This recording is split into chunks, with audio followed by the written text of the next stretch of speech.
Bom dia, gente bonita. Vou repetir ontem, porque eu não sou muito original. Quem chega cedo são sempre os mais bonitos. Eu tenho uma profunda convicção em relação a isso. Bonitos em todos os sentidos, né? Não só físico, mas gente comprometida, né? Digamos assim, porque a tentação de ficar na cama ou na praia é imensa aqui, né? Mas vamos lá. Então, assim, primeiro, bom dia para todo mundo, agradecer de novo a presença de vocês, né, que estão aqui, e convidar... Nossa, eu vim sem o papel, gente, já não sei de cor. Vocês estão vendo que eu não estou muito boa, né? Espera aí, deixa eu pegar o papel. Vai ter que começar de novo. Tá aqui? Tem óculos?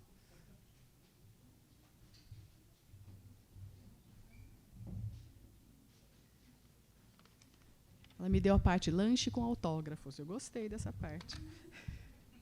Mas não é isso agora.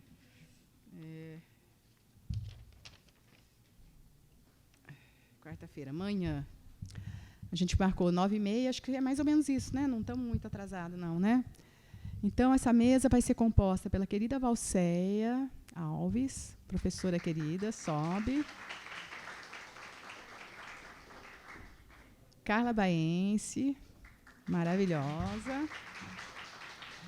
E a Carolina Gonçalves, que eu fiquei perguntando para umas 10 pessoas, você é a Carolina? Você é a Carolina? Porque ela é uma querida, que também é a primeira vez que a gente vê ao vivo. Obrigada, Carolina, por estar aqui com a gente. E a Larissa, muito mais competente que eu, vai ser a mediadora aqui dessa mesa e vai resolver, vai apresentar as pessoas de um jeito mais inteligente do que o melhor, inclusive. É isso. Obrigada, pessoal. Laricinha, suba. Eu não sei se o pessoal botou copinhos, né? Você é linda. Obrigada. Eu não pude vir ontem, eu não consegui folga no trabalho. Mas eu disse, então, você está bem?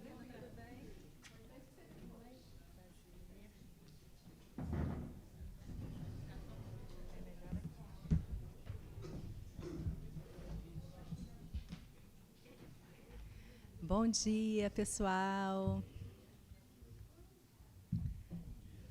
Presença matinal. Ih, faltou uma coisa importante. Não, está aqui.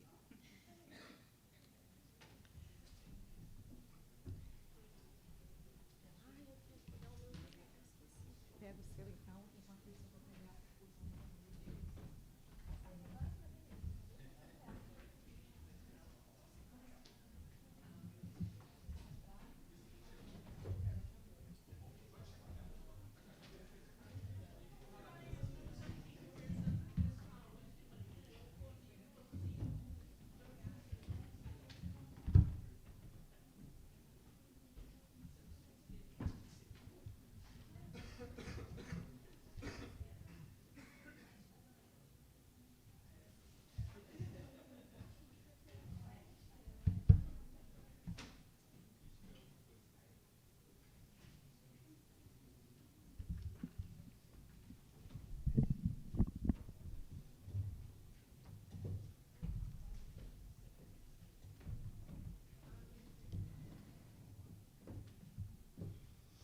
Então, gente, vou apresentar a mesa aqui com grande prazer, né? Apresento a minhas colegas. A gente vai conversar sobre o suicídio e os circuitos midiáticos, comunicação e educação em conexão.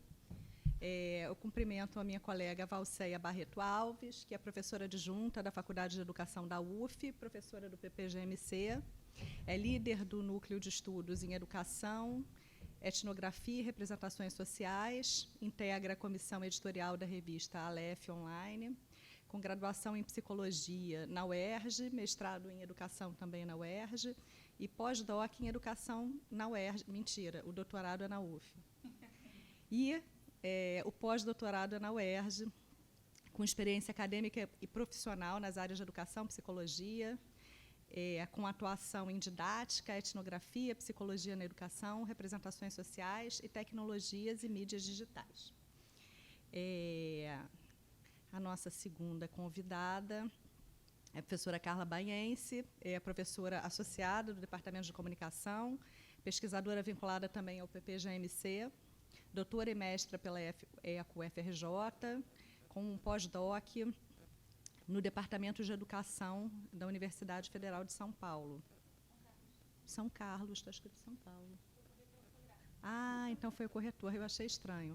É graduada em Comunicação Social e Jornalismo pela UF e integra os grupos de pesquisa Mídias, Redes e Jovens, e Mídia, Juventude e Suicídio, Percursos Midiáticos e suas interfaces com a educação. Atualmente é coordenadora do curso de jornalismo da UF, integra também a Comissão Permanente de Equidade de Gênero aqui da UF. Agora, Carolina. Espera aí. Esse negócio de celular, gente, às vezes é ágil, às vezes nem tanto, né? Cadê a Carolina? Carolina Rezende Gonçalves, mestra em Informação e Educação, Informação e Comunicação em Saúde pelo Instituto de Comunicação e Informação Científica e Tecnológica em Saúde, da Fiocruz, na linha de pesquisa Informação, Comunicação e Mediações em Saúde. Tem especialização em saúde mental e atenção psicossocial pela ENSP, Fiocruz, e graduação em Comunicação Social e Jornalismo pelo FMG, com períodos de mobilidade acadêmica no curso de Comunicação Social e Educomunicação pela UFCG. Então, gente, obrigada, Denise, obrigada pela participação dos colegas, dos colegas da plateia, né, que tão cedinho aí se deslocaram para conversar com a gente. Eu vou seguir aqui a ordem de apresentação prevista, né, no próprio programa, começando então com Valceia. Valceia já está com a... Vamos fazer em torno de 20 minutos para dar tempo para as perguntas, né? Gente, bom dia. É um privilégio estar aqui, muita responsabilidade também com tanta gente boa aqui, né, gente? Desde ontem a gente já está compartilhando o tempo juntos, então é um grande, realmente, privilégio ter recebido a confiança, né, de estar junto com, estar compondo essa mesa hoje, também compartilhando algumas coisas que a gente tem pensado também sobre o tema e sobre essa relação na interface entre mídia, educação e comunicação. Então, a gente tem ali o título do evento, né? E o título da minha apresentação, ela vai girar um pouco em torno caminhos conectivos e disruptivos, vivências do viver e do morrer no binômio educação-comunicação. Talvez eu não entre tão profundamente nessa questão, mas foi um título mais provocativo para a gente pensar juntos. Pode passar. Bom, quando a gente fala, né, quando inicialmente a gente ouve o termo suicídio e trabalha com o termo suicídio, há muitas questões que ficam em torno desse termo, que a gente vê ali. Eu vou ter que ficar em pé com o microfone na mão. Não consigo. Ficar em pé com o microfone na mão. Senão eu vou ficar com torcicolo aqui no final do... Então, a gente tem esse circuito, né, que gira em torno do suicídio, do termo suicídio, tanto do termo quanto do tema, quanto do próprio evento do suicídio, né, que é o medo, o incômodo, o desconhecimento, o preconceito e, muitas vezes, atitudes condenatórias com relação ao suicídio. E isso acaba provocando um silêncio sobre o tema. Nós não falamos, nós temos receio também de como fazer com alguém que nos revela que tem ideação suicida ou está em sofrimento psíquico intenso. Então, nós muitas vezes ficamos paralisados. E o silêncio ele acontece tanto a nível interpessoal direto, né, da interação face a face, quanto também a nível social. A gente viu ontem isso muito claramente, nas mídias, nos meios de comunicação, nos campos educacionais, da saúde pública também. Então, a gente tem esse problema aí que nos aflige, né? E quando eu coloquei ali conectando, é porque a gente está conectando o tema mesmo e tendo pensamentos iniciais, entendendo que todo esse material, ele está também, né? Tudo que a gente vai falar aqui, ele tem conexões teóricas, mas também materiais confiáveis dos principais órgãos que trabalham com esse tema. Pode passar. Então, um grande problema que a gente tem também com relação ao suicídio é que ele é visto como uma questão individual. Ele é do indivíduo. Então, há uma patologização e uma estigmatização.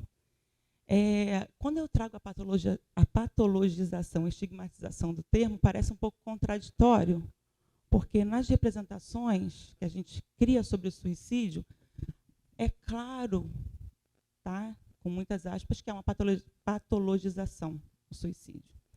Então, a gente já conecta a ideia do suicídio a uma patologia. E a patologia, ela normalmente é direcionada para o indivíduo. Ela não é vista como uma questão social.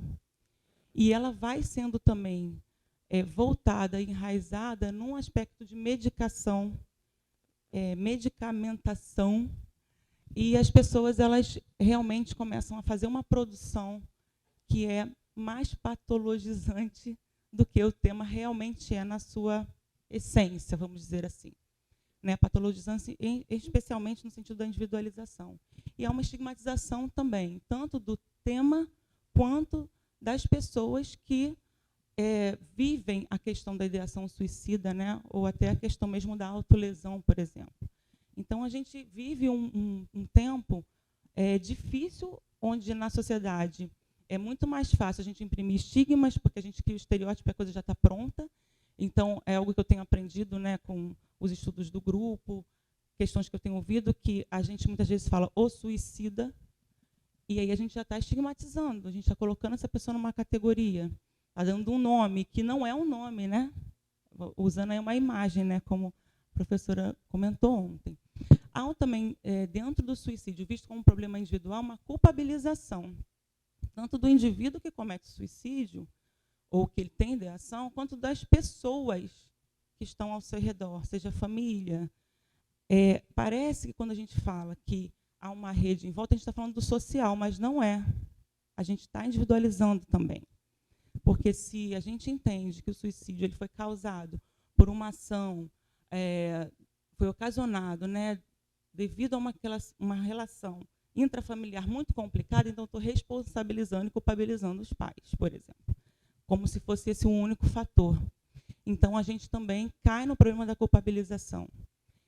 O problema do isolamento, então, toda essa questão do suicídio como problema individual e daquelas questões que nós vimos no slide anterior, eles causam isolamento do tema, da discussão do tema, mas também do indivíduo que está nesse processo, dessa pessoa que é um ser social em relação, mas está nesse processo. Então, a gente tem um isolamento sistemático, né, que ele é bem mais profundo do que simplesmente a pessoa estar em solidão, sozinha, se retirando. É um circuito mesmo estrutural. E aí, consequentemente, quando a gente vê o suicídio como um problema individual, a gente desresponsabiliza a sociedade e tira a característica de todas as configurações que realmente acercam a questão do suicídio. Isso, para a gente, é um problema grande, né, que a gente está enfrentando aqui nesse seminário e que muitos estudos aí que a gente tem visto têm enfrentado. Pode passar. Bom, então, eu gostaria que a gente pensasse, né, no tema do suicídio como uma categoria social e reflexiva. Então, a gente colocando o suicídio como uma categoria reflexiva é uma provocação que eu faço para que a gente realmente desenvolva um processo de reflexividade sobre o tema, baixando mesmo esse preconceito, esse estigma e esse interdito que a gente tem com relação a esse tema. Porque refletindo sobre ele, e a reflexividade ela é muito maior do que a reflexão, o pensar sobre. Né? A reflexividade ela envolve um espelhamento. Então, eu me espelho, me coloco no lugar do outro, no lugar do tema, do problema, e volto a mim mesmo para me entender nesse processo, me entender como participante do processo e, assim, colocá-lo como num espaço de reflexão que vai me levar também a uma ação. Então, nos provoca a vermos o tema do suicídio de forma como uma categoria reflexiva e social, que é o que a gente já colocou antes. Né? Ele tem toda uma estrutura, uma tessitura social que leva a essa configuração desse ato, né, que pode ser cometido. Bom, então, pensando sobre essa categoria social e reflexiva, a gente vai, então, dialogar um pouquinho sobre essas dimensões da comunicação e da educação enquanto estruturas formativas. E a gente vai conversando e entendendo qual é a relação que tem aí entre o tema do suicídio, a comunicação e a educação enquanto estruturas formativas.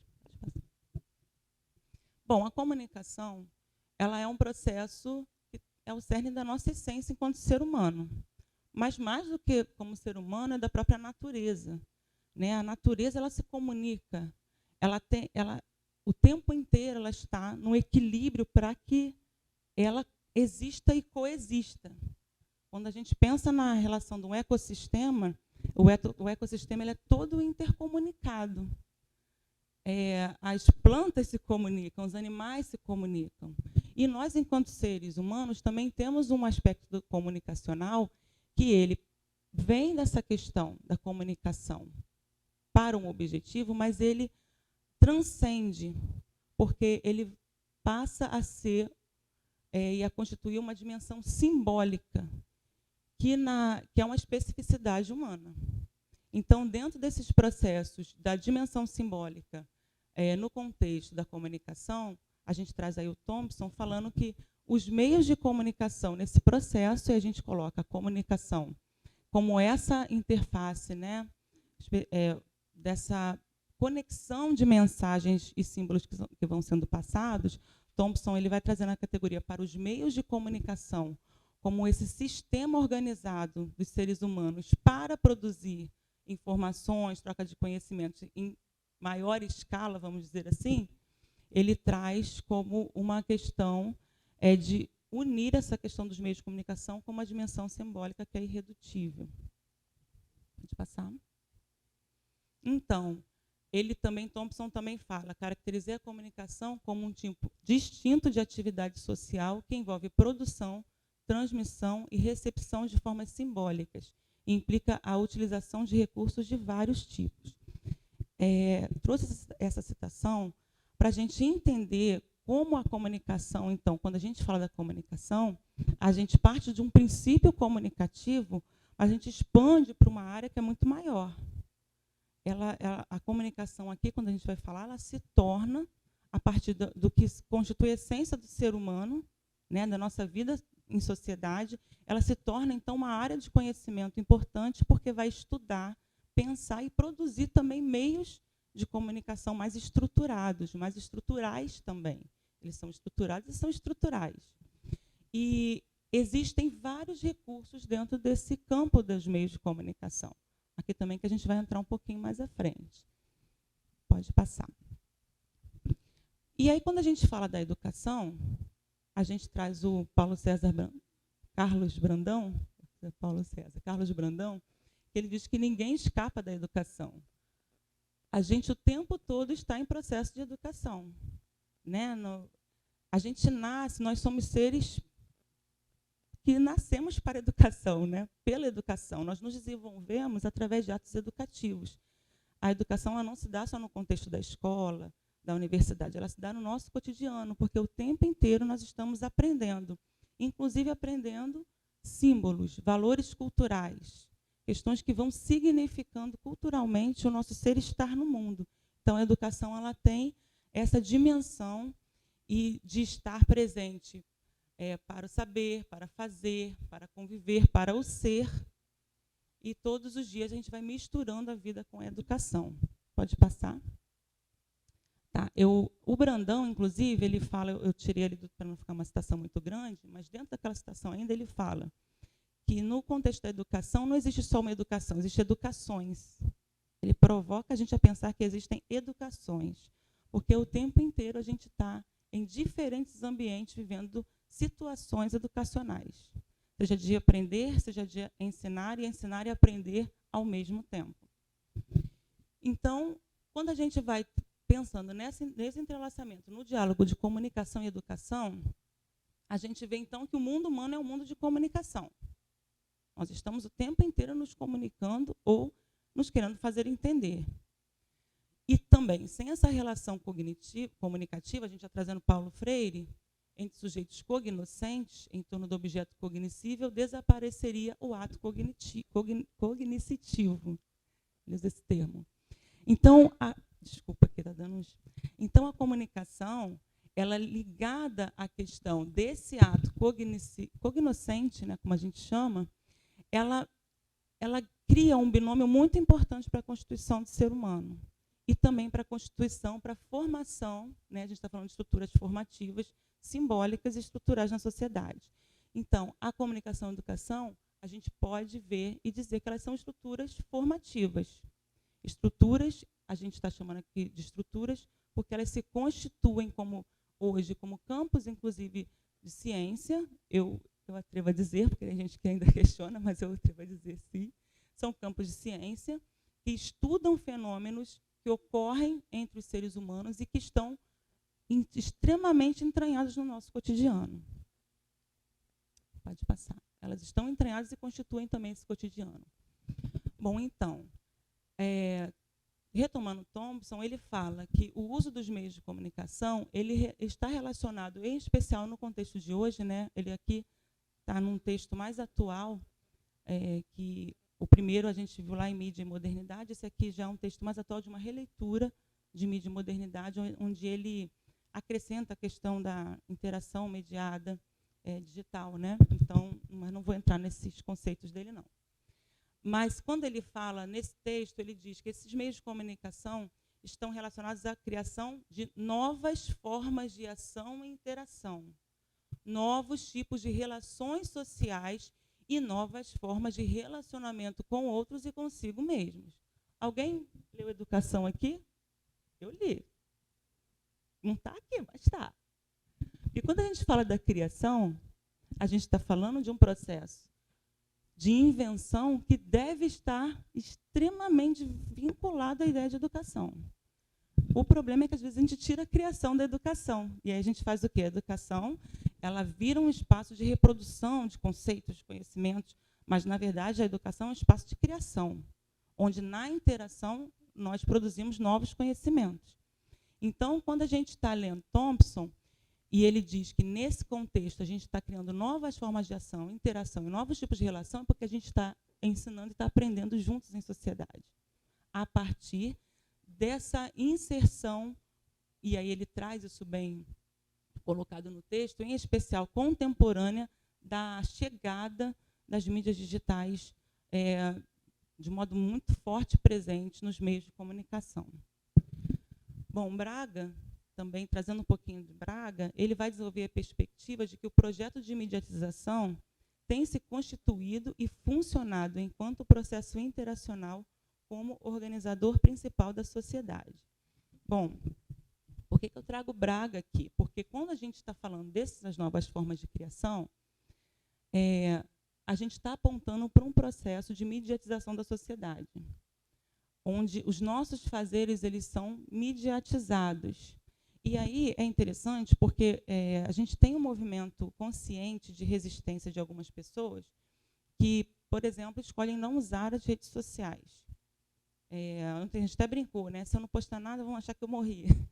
Mas tem gente que assim não faz questão de existir nas redes sociais. Ela faz por uma autoconscientização e uma escolha. E aí parece, será que essa pessoa, eu estou falando assim, gente, um recorte, tá? Só para a gente exemplificar. Será que essa pessoa, então, não está no contexto do mundo mediatizado porque não está nas redes sociais? Será? Eu não acredito que não. Porque o fato dela não estar na rede social já a significa por não estar. Ela passa pelos meios sociais onde ela convive presencialmente, carnalmente, vamos dizer assim, e as pessoas falam, você não tem rede social? Por quê? O que está acontecendo? Está tudo bem? Ué, você é um ET, você não existe. Então, ela já está num contexto mediatizado, embora ela não esteja sendo, vou botar entre aspas, cooptada. Ela não se sinta cooptada pelo meio, mas ela já está num contexto mediatizado. Então, a gente, quando o Braga ele traz que esse processo de mediatização, e ele até diz que é um processo, ele usa como processo referencial, né? Que é um organizador principal da sociedade, ele está dizendo para a gente que nós estamos num contexto mediatizado. Então, a partir do momento em que eu não consigo mais resolver nada com caixa do banco, e eu preciso de uma mediação tecnológica para conseguir algo, eu já estou num contexto mediatizado, mesmo que eu precise de alguém para me assessorar nesse processo. Então, nesse contexto, a gente vai entendendo de novo que são estruturas formativas. Pode passar. Então, essas estruturas formativas, elas vão nos dar...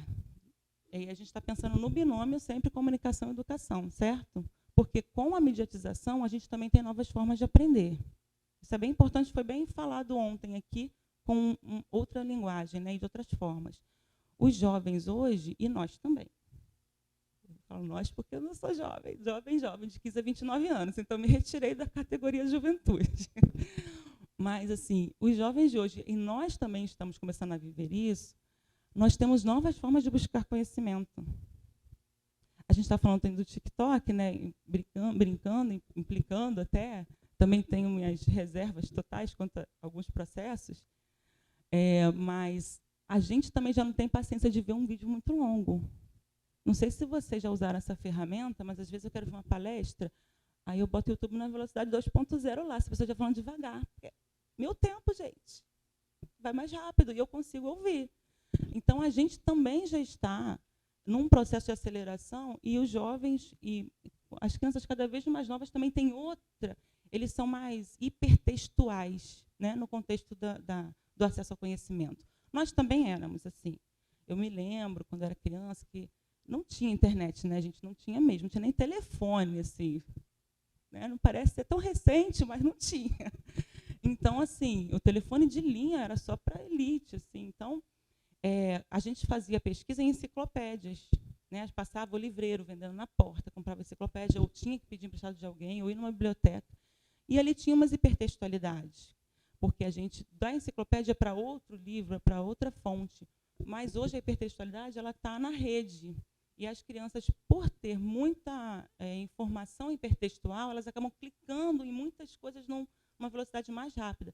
Crianças, jovens, adolescentes e idosos. Porque a gente também está sendo levado um pouco por esse processo, inclusive de leitura de textos muito grandes. A gente já fica meio aflito. Eu já me percebi assim, comecei a ler um texto, estava super curtindo, daqui a pouco a minha perna estava balançando.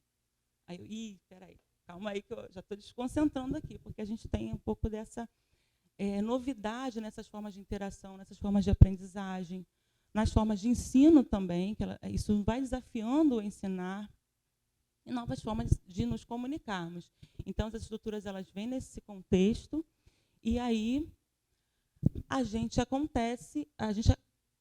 cai, né, entra numa discussão importante de passar por novos letramentos. E aí que eu vou chamar as nossas, né, começar a provocar, que a gente provoque algumas disrupções. Novas disrupções, né? Porque nós temos um processo estruturado, né, já de conhecer o mundo, conhecer, por exemplo, a questão do tema do suicídio. E esse evento é um evento disruptivo, para mim. Eu acho que muitos que estão aqui também estão vivendo isso. E a disrupção ela pode ocorrer através do letramento. E aí, com o meu grupo de estudos, né, meu grupo de pesquisa, a gente tem estudado sobre letramento midiático e a gente começou a ter mais sede de procurar a origem do termo letramento. E a gente acha muita coisa internacional. Falei, ainda não é isso, porque a gente acha de letramento midiático. E a gente foi buscando, encontrei quem? No meu querido Paulo Freire, que amo de paixão, sou suspeita. As pessoas que me conhecem sabem. E lá no Paulo Freire, esse livro aqui, A Importância do Ato de Ler, é um livro curto, mas ele vai falando, e eu vou ler esse trecho para vocês, só para a gente compreender de onde eu tiro essa questão. A leitura da palavra é sempre precedida da leitura do mundo. E aprender a ler, escrever, alfabetizar-se é, antes de mais nada, aprender a ler o mundo, compreender o seu contexto, não numa manipulação mecânica de palavras, mas numa relação dinâmica que vincula linguagem e realidade. Paulo Freire aqui está falando de alfabetização. Mas, quando a gente lê, a gente entende que isso aqui está imbricado em todos os processos da nossa vida, porque, a partir do momento que eu entendo que quando eu leio algo, quando eu estou em contato com o mundo, eu estou lendo o mundo, e isso implica numa leitura da palavra, então também implica, por exemplo, na leitura que eu faço das mídias. Essa provocação que a gente está fazendo e tentando articular no grupo, porque, para mim, Paulo Freire não usa no livro, em nenhum momento, a palavra letramento. Mas, para mim, a fonte de letramento, e não é só para mim, né? Quando a gente vai vendo as leituras subsequentes sobre letramento, a gente identifica que o cerne do letramento está aqui, nesse livro, né, que ele faz, nessa discussão que ele vai provocando o nosso pensamento, a qual ele vai provocando o nosso pensamento.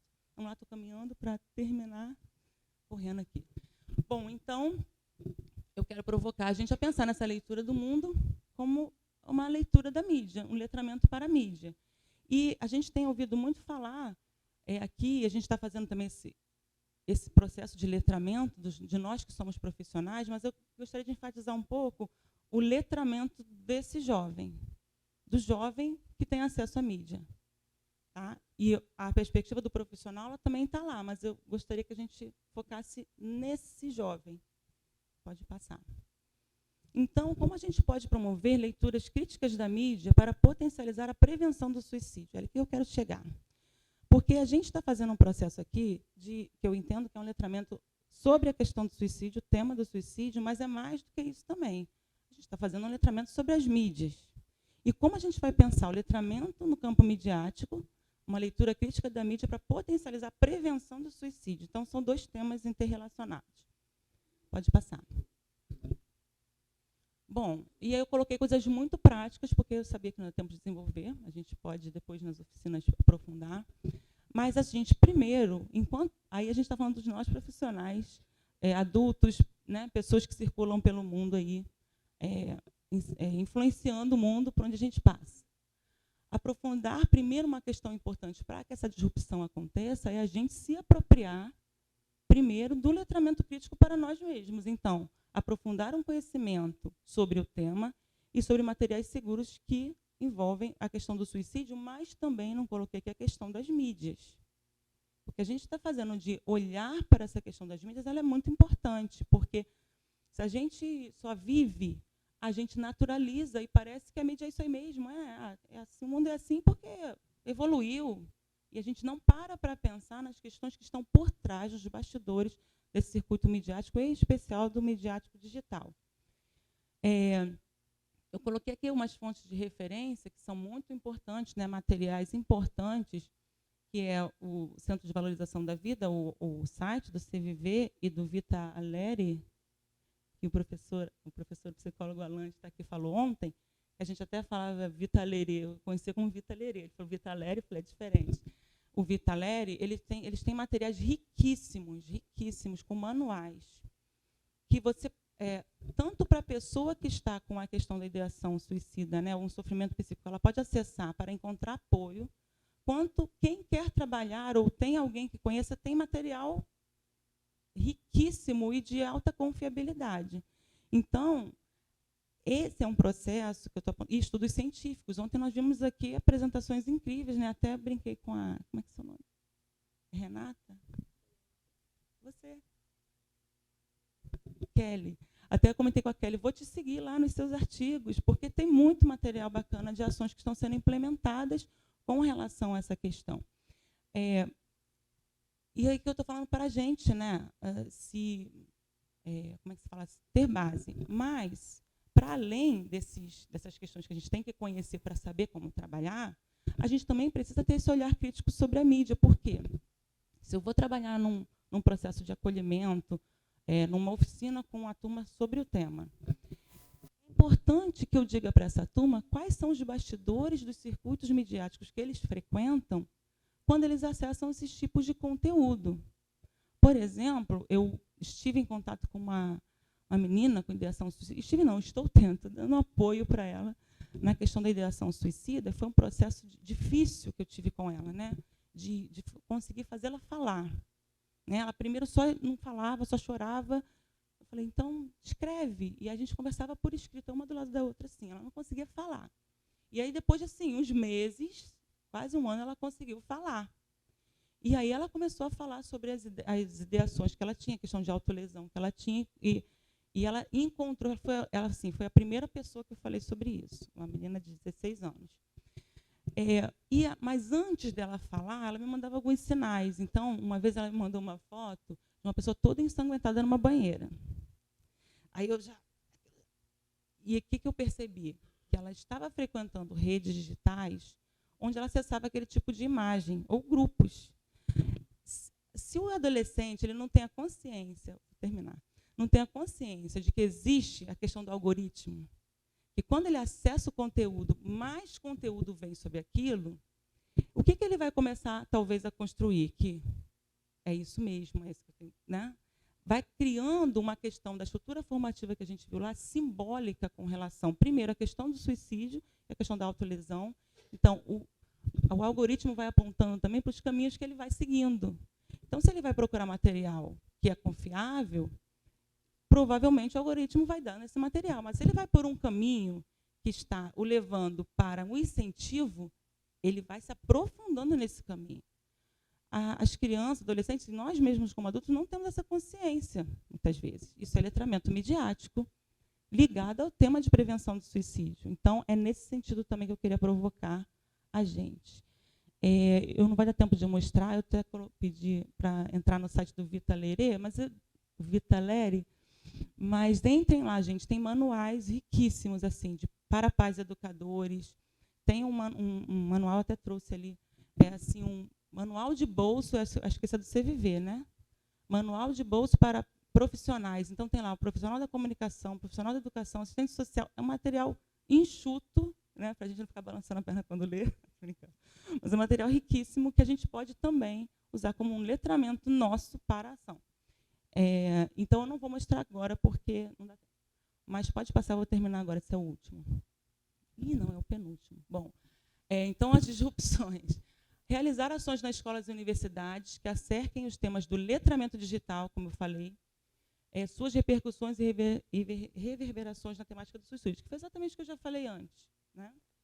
Preparar profissionais da comunicação, educação e demais áreas para esse trabalho. Isso é muito importante que a gente torne isso evidente, porque para a gente hoje isso está evidente, mas isso não é evidente para a grande maioria da população. E realizar ações de construção e espaços de acolhimento, escuta, valorização e coletividade.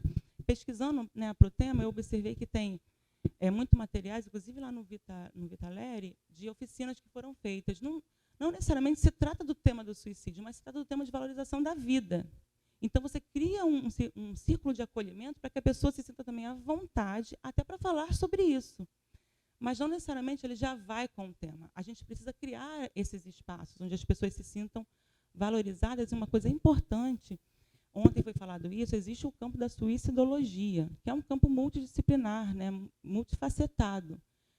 Já é um campo de estudos profundos. E dentro desse campo, a gente já sabe que se diz que uma coisa importantíssima para as pessoas com sofrimento psíquico intenso e ideação suicida é criar uma rede de apoio, criar vínculos afetivos. Isso também foi falado aqui ontem, para que ela consiga esperançar, né? Então, é importante que a gente crie esses espaços de acolhimento onde nós estivermos, porque a gente cria também, provavelmente, uma rede de apoio, até mesmo a quem a gente nem sabe, de repente, que está passando por alguma questão. E agora acho que é o último. Eu trouxe Paulo Freire de novo. Lá em Pedagogia da Esperança, ele fala assim: enquanto necessidade ontológica, a esperança precisa da prática para tornar-se concretude histórica. É por isso que não há esperança na pura espera. Então, a gente não pode mais esperar. A gente precisa agir para esperançar. Esperançar, ele até diz, né, não é esperar. Esperançar é se levantar e fazer para a esperança acontecer. É a gente promover letramentos, entendendo que isso faz parte, é importante para a vida, né, para o viver. Né? Então, eu gostaria de terminar com essa fala. É claro que no contexto da Pedagogia da Esperança, Paulo Freire fala de luta política, né? Mas eu entendo que isso também é uma questão política social que a gente está discutindo aqui. Né? Então, que a gente possa esperançar e também não ficar esperando, mas agir com esperança e esperançando outros também. Obrigada.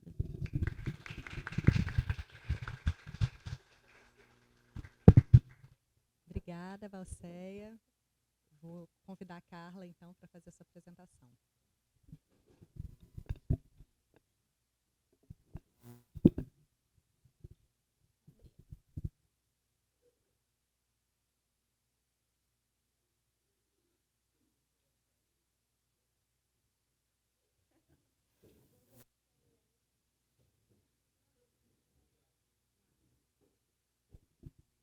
Bom dia, então, todas, todos e todes. É uma alegria estar aqui com vocês.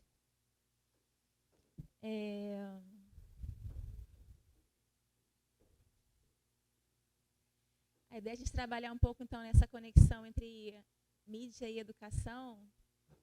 E é curioso que a gente também trabalha com letramento midiático informacional nas nossas pesquisas, né? Então, esse é um operador importante, acho que conecta um pouco as nossas falas hoje aqui nessa mesa, né? Então, antes eu queria apresentar a vocês o nosso grupo de pesquisa, né? O Grupo Mídias, Redes e Jovens. Aqui no fundo é a nossa casinha do IAC, simpática para quem não conhece. O Casarão Rosa, que fica na Lara Vilela, onde fica o Departamento de Comunicação. Esse grupo a gente criou em 2014, eu, a professora Larissa, minha colega de mesa, e a professora Ellen Brito. E a gente vem desde então, já vão quase 10 anos, né, do nosso grupo de pesquisa, buscando compreender a relação das juventudes com as mídias, o jornalismo em particular, que é o nosso tema de maior interesse, né? E a gente vem fazendo pesquisas no campo da recepção. Então, essa é a nossa característica enquanto grupo de pesquisa. E nós vínhamos fechando uma pesquisa em 2020, que havíamos feito numa escola pública aqui de Niterói, né, na perspectiva de compreender a relação entre juventude e consumo noticioso, buscando promover também o letramento midiático informacional. Então, são pesquisas que têm essa pegada um pouco de observação participante, pesquisação, nesse sentido de congregar pesquisa e extensão. E a gente vinha fechando essa pesquisa quando fomos surpreendidos por uma pandemia, né, no meio do fechamento da pesquisa. A gente não teve nem a oportunidade de voltar à escola e fazer a devolutiva. E aí começamos a nos voltar para as leituras, né? Enquanto grupo, o que a gente vai fazer agora? A gente vai começar a aprofundar as leituras em torno do tema das juventudes e começamos a estudar um pouco sobre gerações, né? O conceito fundamental do Mannheim sobre gerações, ele informa muitas das pesquisas sobre juventude ainda hoje. E a gente, lendo algumas pesquisas derivadas desse conceito, a gente esbarrou com uma que se detinha na formação de gerações a partir de traumas culturais. Os pesquisadores eram Edmonds e Turner, e eles pesquisavam basicamente como, a partir dos anos 60, com as mídias de massa, as gerações passaram a ser moldadas, de certa maneira, pelo consumo midiático. E ele trouxe alguns exemplos, entre os quais os atentados às Torres Gêmeas, que para eles eram um marco de um trauma coletivo que fundava, de certa forma, uma nova geração. E a gente começou a pensar, então, como aquele momento que a gente estava vivendo, de uma pandemia, que produzia isolamento social, dor e sofrimento em tantas pessoas, poderia ser visto também como um trauma coletivo. E, nessa perspectiva, ser formador de uma nova geração, né, como um marco geracional, efetivamente. Obviamente, né, no calor do acontecimento, é muito difícil você pesquisar esse tema, né, estando tão próximo ali do acontecimento. A gente começou a se perguntar se esse trauma coletivo ele tem uma dimensão midiática, quais eram os sentidos produzidos por essa juventude que está vivendo esse trauma nesse momento na relação com as mídias. Então, foi essa pergunta essencial que nos moveu na pesquisa que eu vou apresentar hoje. Então, portanto, é uma pesquisa do grupo, eu estou aqui representando esse grupo.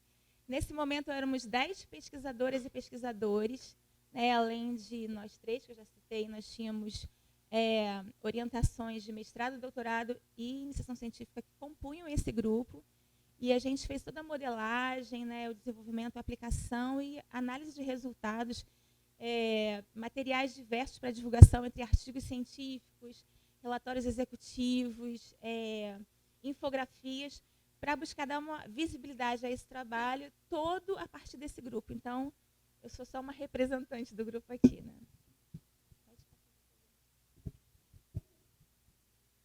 E aí, a gente precisa compreender como esse trabalho foi desenvolvido, né? Qual era esse contexto? A gente começa lá em 2020, né, em 11 de março, quando a OMS diz, então, vivemos uma pandemia. E isso, para a nossa geração, e pensando nesse conceito geracional, era algo novo, né? Essa memória de pandemias não estava presente no nosso contexto. Então, trazia um tom de novidade muito importante. A gente, em 8 de agosto, atingia a marca de 100 mil mortes, 3 milhões de casos. A gente já estava desenvolvendo aqui a modelagem da pesquisa.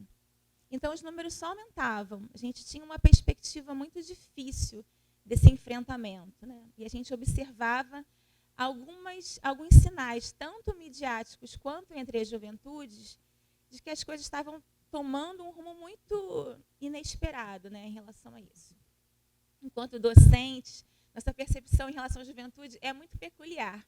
A gente lida com jovens no cotidiano. Além de termos filhas jovens também, as professoras, a gente lida com as juventudes. E a gente tem essa percepção, então, muito aguçada de como esses fenômenos se dão no contexto juvenil.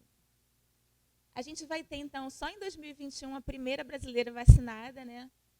E a gente tem em setembro de 2021, aí no mês do Setembro Amarelo, um alerta da OPAS sobre o aumento de fatores de risco para o suicídio.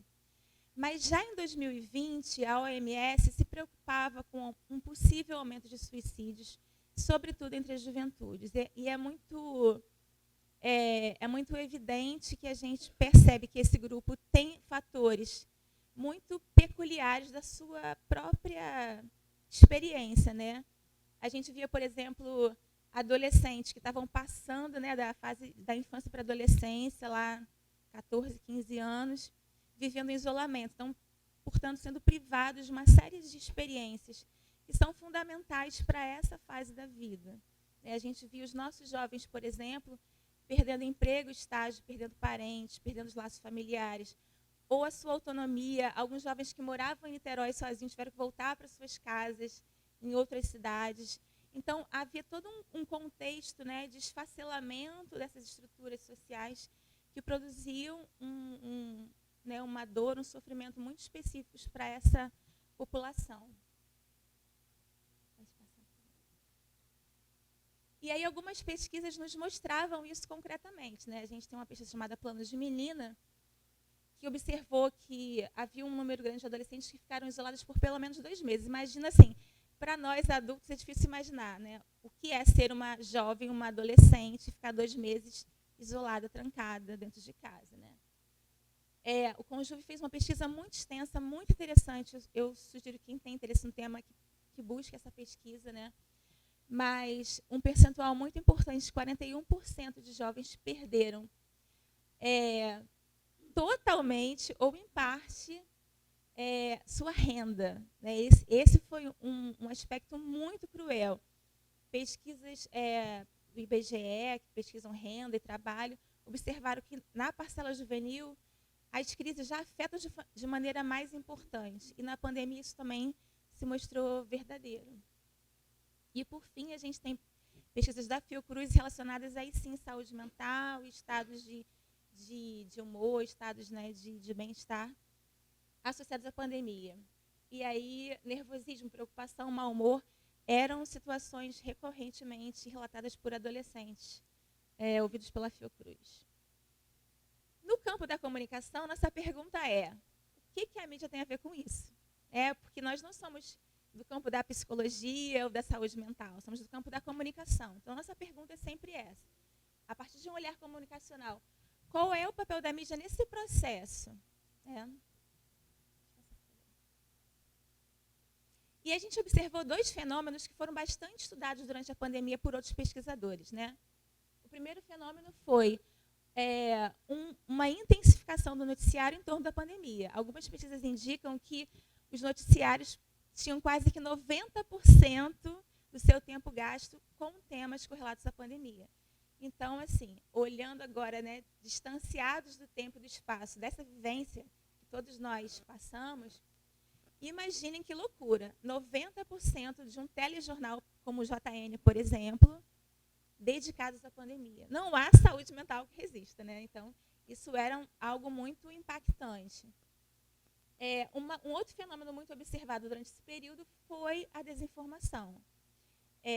As teorias da conspiração, né, o terraplanismo, que não são fenômenos novos, são fenômenos anteriores à pandemia, mas que tornaram-se mais intensos muito por conta da ascensão da extrema-direita ao poder em vários países, inclusive no Brasil. A negação da ciência, a negação das vacinas, no caso específico da pandemia, e uma reiteração narrativa dessa perspectiva nas mídias eram processos que produziam uma confusão enorme no ambiente, a gente chama isso de poluição comunicacional, né? E também dor e sofrimento, porque intensificavam estados de ansiedade, de dúvida e de medo, sobretudo entre as juventudes. Então, a nossa pesquisa ela não era sobre suicídio. A nossa pesquisa ela começou anteriormente ao grupo emergente que a gente formou, né? Mas ela tangenciava temas que tinham relação com o adoecimento mental, que tinham relação com as preocupações manifestadas por órgãos de saúde pública em relação ao aumento de suicídio, né? Deixa eu pegar a minha.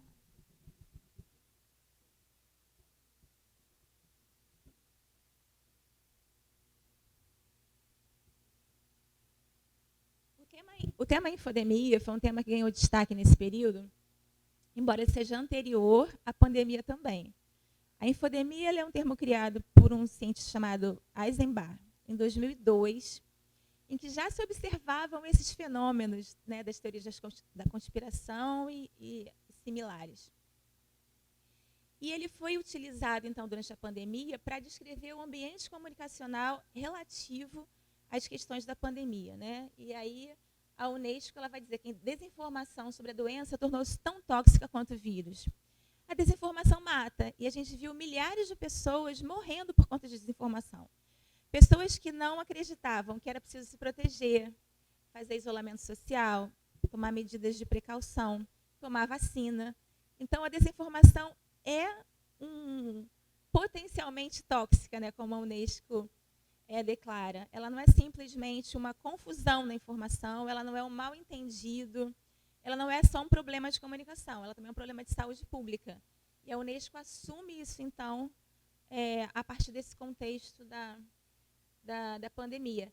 Inclusive, quando o Eisenbach cria esse termo, ele está pensando no e-health, pensando no letramento midiático relacionado à saúde. Então, o uso da expressão letramento está associada a diversas áreas do conhecimento, né? Temos múltiplos letramentos. Assim como temos o letramento midiático informacional, a gente tem o letramento em saúde, o letramento racial e outras perspectivas de letramento, né? Trabalhar os letramentos, acho que é um desafio do campo da comunicação. E aí, conectando um pouco, né, o que a mídia, aquela pergunta que eu lancei um pouco antes, né? O que a mídia tem a ver com isso, né? E a gente volta para o tema que a Valsérgio trouxe da mediatização. A nossa experiência concreta ela é moldada pela relação com as mídias, né? Então, ela não está dissociada. Obviamente que a mídia não criou uma pandemia. A mídia não espalhou um vírus. Mas a nossa experiência concreta ela foi modificada, ela foi conformada pela nossa experiência midiática em relação à pandemia. Para muitas pessoas, literalmente, que se isolaram nas suas casas, as suas televisões, os seus notebooks, os seus tablets e celulares eram janelas para o mundo. Mesmo que individualmente a gente não tivesse sofrido com a doença, ou com a perda de parentes, ou com desemprego, a gente tomava contato com essa realidade traumática a partir das mídias. Então, ainda que eu não tivesse ninguém próximo a mim morrendo, eu sei quantas milhões de pessoas morreram em torno do mundo. Quantas milhões de pessoas adoeceram, ou tiveram perdas de salário, ou perderam seus laços afetivos, ou cometeram suicídio, ou adoeceram. E a gente ainda hoje vive esse trauma, né? Então, efetivamente, acho que a ideia de trauma geracional ela tem que ser examinada um pouco mais à frente, mas tendo em vista o quanto esse evento traumático ele produz efeitos ao longo do tempo e ele conforma a nossa experiência, tendo a mídia, então, contribuição ou fazendo a mediação dessa experiência. Né? E aí eu vou entrar efetivamente na nossa pesquisa, trazendo para vocês brevemente os nossos resultados. Né? Eu falei que a gente trabalha muito na perspectiva da pesquisação, da pesquisa observante, mas num contexto como esse seria impossível. Então, nós trabalhamos com questionário, efetivamente. E usamos a técnica da bola de neve, em que cada pesquisador e pesquisador compartilhou em suas redes e pediu que seus contatos compartilhassem em suas redes e assim sucessivamente para a gente chegar ao maior número de pessoas possível dentro do tempo que nós estabelecemos para fazer a pesquisa. A gente ficou no ar em torno de 15 dias com essa pesquisa e a gente conseguiu, mesmo estando todos nós no Sudeste, a gente conseguiu atingir as 5 regiões do país. Embora não haja, obviamente, uma correspondência exata, né, do ponto de vista estatístico, entre a população brasileira e a população respondente, a gente não tinha essa pretensão, né? A gente conseguiu ouvir pessoas que viviam em outros estados, portanto, em outros contextos também. A gente também buscou uma diversificação em relação a gênero, raça, em relação à renda, para que tivéssemos um material consistente em relação a essas experiências que são formadas na interseccionalidade, que nos dão perspectivas distintas, experiências distintas em relação a esse tema. E a gente tem, então, essa amostra, né, que eu estou exibindo para vocês, eu não preciso ler os dados, né, mas que também espelha, em certa medida, o perfil das próprias pesquisadoras. Então, a gente vai ter uma população com uma renda média, digamos assim, né? A gente vai ter uma população com um nível de escolaridade entre médio e alto. A gente vai ter maior concentração dessa amostra também no sudeste do país, porque são os limites, então, do próprio método, né? A gente tem que um pouco problematizar, mas, enfim, foi o que a gente conseguiu fazer diante do contexto que a gente estava vivendo, né? A gente queria perguntar primeiro aos jovens o seguinte: vocês estão consumindo notícias sobre pandemia? Acho que primeiro a gente queria entender isso, porque a gente ouvia recorrentemente nas nossas turmas a seguinte afirmação: não vejo mais noticiário. Afeta muito a minha saúde mental. Eu prefiro não assistir mais televisão, eu fujo de redes sociais, eu saio de grupos quando esse assunto vem à tona, porque isso me faz mal. Então, para nós, isso era um paradoxo. A gente lida com comunicação e jornalismo. Os nossos alunos de jornalismo diziam isso. Então, isso não era banal. Era uma informação muito importante que os jovens nos traziam, né? Eles queriam entender. Vocês consomem informação? Então, a maioria diz que consumiu e mais da metade intensificou o consumo. Então, esse paradoxo se dá também nessa relação, né, de que eu não quero, isso me faz mal, mas eu preciso. Então, eu vou consumir até mais. Né? Para a gente era muito, muito curioso, então, o dado que veio da pesquisa. Em relação às fontes, já está dado em várias pesquisas em relação à juventude que a maior parte dos jovens usa telefone celular para acessar notícias. Isso já é um fato há muitos anos, não é algo recente. O que para nós foi uma surpresa foi entender como a televisão ganhou relevância nesse período. A TV, que vinha perdendo protagonismo em relação ao consumo midiático nas camadas juvenis, ela ganha o protagonismo nessa fase, né, na alta pandemia, né, em 2020, e a gente não aprofundou um pouco os motivos pelos quais a TV ganha protagonismo, mas acho que o fato de estar entre as mídias tradicionais facilitou esse protagonismo. Né? No momento em que há tanta desinformação nas redes sociais, as mídias tradicionais passaram a deter um monopólio da verdade que elas haviam perdido até um pouco antes. Né? Elas recuperaram um pouco da sua credibilidade, tamanha a confusão comunicacional que a gente viveu naquele período. Né? Pode passar, por favor. Em relação à busca ativa de notícias, né? Assim, procurar notícias sobre Covid. Então, de cada 10 jovens, 6 buscavam informações sobre Covid no período, ativamente. Mas quase esse mesmo percentual disse que preferia não se informar todos os dias. Então, eles buscavam, mas não todos os dias, porque consideravam isso demais, né, para a ideia de trauma, né?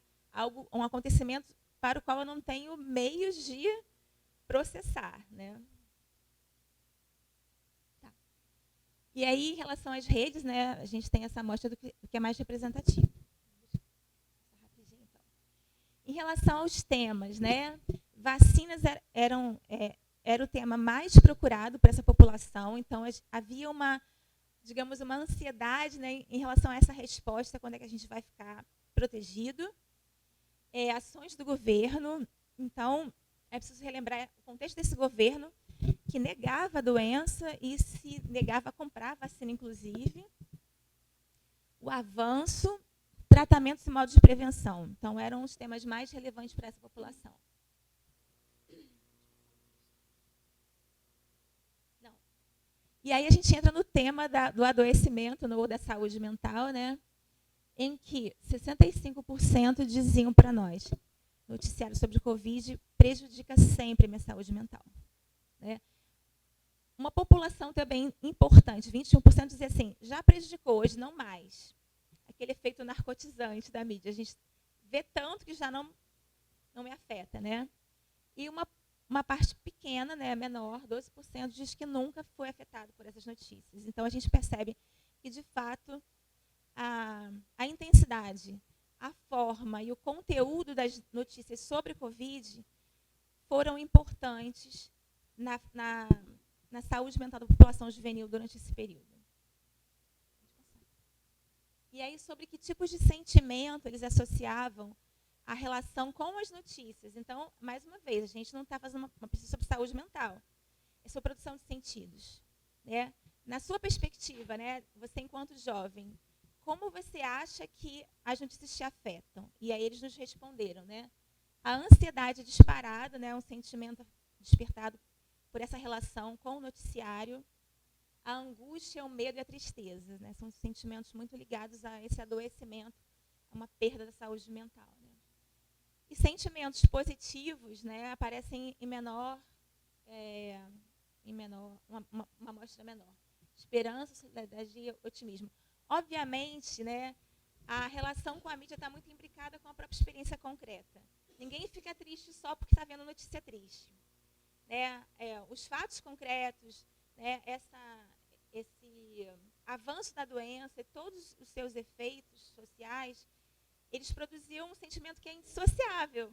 Não dá para o sujeito dissociar. Até aqui eu sinto porque eu vejo notícias, até aqui porque eu experimento isso, né?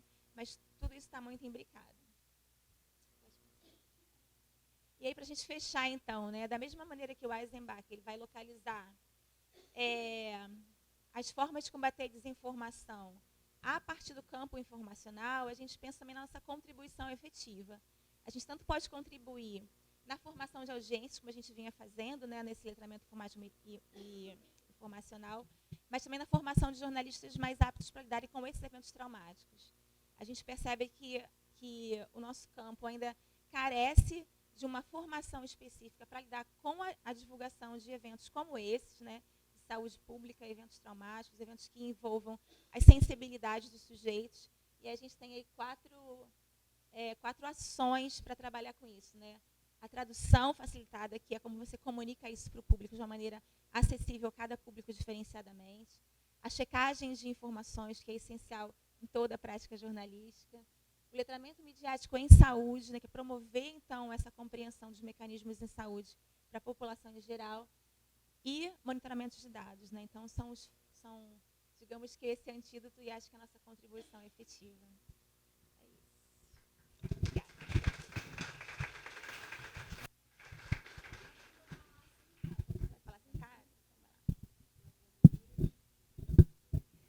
Então, Carolina está com a palavra. Obrigada, Carla. Bom dia. Eu sou Carolina Rezende. Eu quero começar agradecendo o convite da professora Denise, dizer que eu fiquei muito honrada de dividir a mesa com as meninas e também porque fez um ano, semana passada, que eu apresentei a minha dissertação do mestrado. E, nesse tempo, eu fiquei afastada do meio acadêmico, voltei para o mercado de trabalho. Hoje eu trabalho com produção de conteúdo para as mídias sociais, para o Partido dos Trabalhadores, para o PT. E aí foi um convite muito interessante para eu retomar um pouco dessa pesquisa, né, que há um ano eu apresentei, e que foi um processo assim, muito, muito importante para mim. Assim. Então, obrigada por esse espaço. Fiquei muito feliz com o convite e muito feliz também de ver esse evento sendo realizado pela comunicação, né, pelo Departamento de Comunicação. Aí pode passar. Porque esse foi o meu ponto de partida para quando eu comecei a me interessar pela temática e pelas pesquisas sobre o suicídio. Porque a pergunta que eu comecei a me fazer era qual o espaço que a comunicação tem para pensar e contribuir, né, com a temática do suicídio. E aí eu trouxe aqui, eu vou falar um pouco das coisas que eu vi, que eu perguntei, de algumas inquietações, tentar contribuir dessa forma. E aí o que eu percebi, né, no início, quando eu comecei a pensar sobre isso durante a especialização em saúde mental e atenção psicossocial, foi de que realmente o campo da comunicação ele não estava produzindo muito conteúdo sobre o suicídio. A Jéssica Lima, em um artigo que ela faz, que ela publica nesse livro Suicídio entre Morrer e Viver, do IFEM, o Instituto de Fenomenologia, Psicologia Fenomenológica Existencial, ela faz uma recuperação de artigos, dissertações e teses sobre suicídio no Brasil entre 2012 e 2015. E ela percebe que os campos que mais estavam produzindo conteúdo sobre o suicídio nesse período são os campos da psicologia e da saúde de uma forma mais ampla, a enfermagem, a medicina e a psiquiatria. E aí eu fiz, em 2019, essa pesquisa nos diretórios, nos grupos de pesquisa vinculados ao CNPq, para ver quais eram os grupos de pesquisa que estavam pesquisando sobre suicídio. E o que eu encontrei foi que as ciências da saúde e as ciências humanas eram os campos mais preocupados com essa temática. Saúde coletiva, medicina, enfermagem, psicologia, antropologia, educação, sociologia e história. Eram os grupos que mais apareceram. Os mais antigos, que datavam de 1982, era da genética e da medicina, e os mais recentes, os grupos da psicologia. Então, isso me ajudou realmente a entender que a comunicação é um campo incipiente, né, digamos assim, nessa temática do suicídio. Pode passar. No meu mestrado, eu pesquisei páginas, a circulação de sentidos, de narrativas e as mediações que apareciam em páginas do jornal O Globo. Em setembro de 2014 e 2020 e janeiro de 2015 e de 2021. Esses dois recortes eles foram feitos a partir das campanhas Setembro Amarelo e Janeiro Branco, de prevenção do suicídio e de promoção de saúde mental. E o que eu percebi, assim, acho que de início também, justamente por ser isso que estava me instigando, é que, de fato, estamos falando sobre suicídio na mídia. O suicídio está em circulação. E aí, mais do que perguntar se devemos ou não falar sobre suicídio, né, que eu acho que essa é a discussão que a comunicação mais é convocada, né? Devemos ou não devemos falar sobre suicídio? Eu acho que mais do que isso é perguntar como que a gente está falando sobre suicídio e como que a gente pode contribuir ao pensar sobre os sentidos e as narrativas que estamos produzindo. Pode passar. E foi interessante também que o que eu percebi é que essas orientações, né, por ser também uma coisa que está sendo tratada aqui no evento, as recomendações, né, aonde que a OMS estava direcionando, que se deve ou não falar sobre suicídio, a mídia extrapola isso, né? Quando o suicídio aparece na mídia, os sentidos extrapolam esses sentidos que a OMS orienta. E aí eu vou pensar um pouco sobre... Aí eu quero voltar aqui, dizer que esse evento aqui hoje, que eu não tive a oportunidade de viver durante a minha especialização e durante o mestrado, pensar o suicídio nos espaços de comunicação, eu não tive a oportunidade até hoje de viver isso, né? Estou vivendo isso aqui hoje pela primeira vez. E isso me deixou muito animada também por perceber que a comunicação pode pautar esses debates, pode produzir narrativas, pode pensar possibilidades de investigação para a temática do suicídio, para além desses outros campos que já estão pensando o suicídio há muito tempo. E aí, não, pode voltar, por favor. E aí eu parto um pouco de uma discussão que a professora e pesquisadora Janine Cardoso faz lá no departamento do ICIC, de Informação e Comunicação Científica e Tecnológica em Saúde, que ela fala sobre o modelo campanhista, que é esse modelo instrumental da comunicação, né, que olha para a comunicação como um recurso para dissipar determinados discursos. Né? Então, é marcado pelo instrumentalismo, pela centralização da produção, muitas vezes em medidas coercitivas, né, do que o sujeito deve ou não deve fazer, e normalmente também focado nos centros urbanos, mobilizando normalmente recursos extraordinários, né, muito rentável esse tipo de comunicação, conferindo visibilidade a um tema, falando sobre maus hábitos, preconceitos e uma tentativa de controle social sobre determinado tema. E aí eu fui também pensar as campanhas Setembro Amarelo e Janeiro Branco um pouco a partir desse questionamento sobre esse modelo campanhista. E aí é por isso que o título da minha dissertação diante de uma questão de saúde pública, haja consciência. Porque eu fui percebendo que haja consciência, né? Já estamos meio que encharcados desse debate. E pensar que não está na consciência, né? Está na vida social, está no que está acontecendo na nossa vida. O sujeito com consciência, diante de uma sociedade com uma série de outras questões, ele não vai dar conta de resolver muita coisa. Então, eu falo um pouco desse desgaste, desse discurso campanhista, né, sobre a conscientização. E aí eu trago também algumas contribuições do campo da comunicação e saúde, que foi onde eu tive a oportunidade de fazer a minha pesquisa do mestrado. Indico muito a leitura para quem quiser conhecer desse livro, que é quase um livro de bolso, assim, para a gente começar a pensar a comunicação e saúde, que está dizendo da comunicação nesse espaço da saúde pública no Brasil, né? Que a gente precisa reconhecer a saúde pública como um contexto, inclusive, muito diferente de outros países, porque a saúde pública no Brasil ela surge, né, ela vem de um debate social, de conflitos sociais, de uma luta política, e é muito frágil também, né? A gente viu muito recentemente isso. Acho que talvez coisas que a gente não imaginava que podia acontecer, né, de uma fragilidade do sistema de saúde muito grande, e perceber que a saúde ela participa ela se constitui nesses conflitos sociais. Então, pensar uma comunicação mais a partir de um paradigma conflitual, de um paradigma que leva em conta esses contextos sociais e políticos, mais do que esse paradigma que orienta, enfim, que assume um discurso hegemônico como um discurso único, né?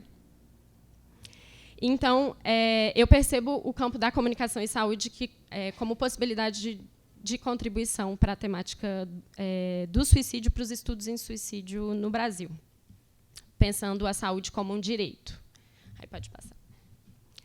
E aí eu vou trazer um pouco também das contribuições da reforma psiquiátrica e da luta antimanicomial, porque é o contexto onde a saúde mental também aparece como um direito no Brasil. E eu tive a oportunidade de fazer essa especialização em saúde mental e atenção psicossocial na Fiocruz também, e conhecer mais profundamente, eu acho que, na verdade, eu não conhecia nada, e aí conhecer mais profundamente a reforma psiquiátrica e a luta antimanicomial, que também se constitui a partir desses paradigmas conflituais, contraditórios, né? Assume as contradições sociais. E pensar a saúde mental como um processo complexo, um processo contínuo em sociedade, pensar o cuidado em sociedade, que é muito importante. E uma crítica ao modelo psiquiátrico, a esse modelo que sustentou e sustenta até hoje práticas intervencionistas em saúde. Então, as pessoas loucas, né, foram entendidas, e posso dizer que ainda são entendidas, como aquelas que são desviantes, né, que não acatam a norma da razão, né, e optam pelo caminho da loucura e, por isso, precisam ser corrigidas. E a psiquiatria tem uma história de muitas violências para levar, né, a essa correção, né? Então, as práticas de tortura, de isolamento, o próprio uso contínuo de medicamentos que geram sequelas, muitas vezes geram sequelas, a prática da lobotomia, práticas que hoje a gente já consegue discutir isso e já tem aparatos públicos com outras propostas que não essas, mas que ainda estão sendo sustentadas pela psiquiatria. Então, esse questionamento da saúde mental, né, dos cuidados em saúde mental, eu acho que ele é muito importante para a gente também, para quando a gente estiver falando em saúde mental. E eu trouxe também essa fala do Franco Basaglia, que é que foi muito importante para a reforma psiquiátrica italiana e uma grande referência para a reforma psiquiátrica brasileira também, que ele fala em colocar a doença entre parênteses. O cuidado em saúde mental necessita de suspender o diagnóstico para olhar para o sujeito, para olhar para os contextos e pensar essas complexidades do cuidado e das ações de cuidado. E eu acho que, na temática do suicídio, a gente precisa fazer um pouco disso também. Suspender um pouco, inclusive, desse medo, né? Desse medo de que outra pessoa se mate, desse medo de que do que aquela pessoa pode fazer.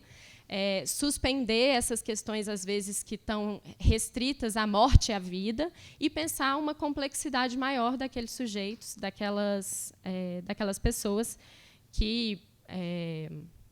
enfim, que se automutilam ou que tentam, que pensam no suicídio, e também das comunidades que são afetadas pelo suicídio de alguém. Deixa eu ver se eu quero falar mais alguma coisa aqui.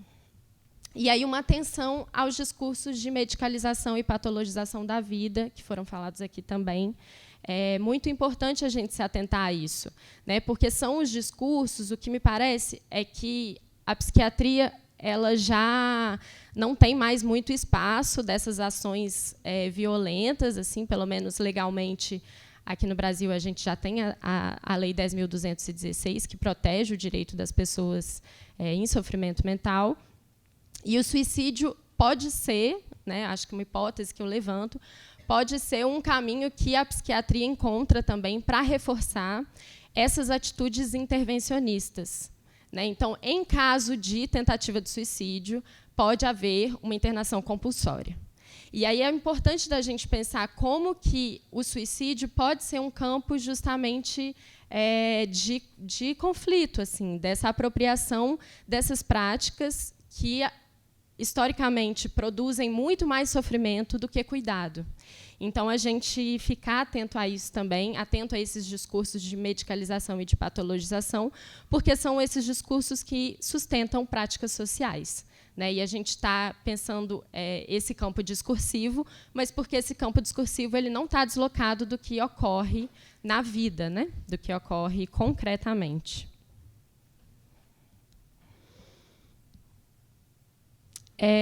Aí eu trouxe aqui como sugestão também.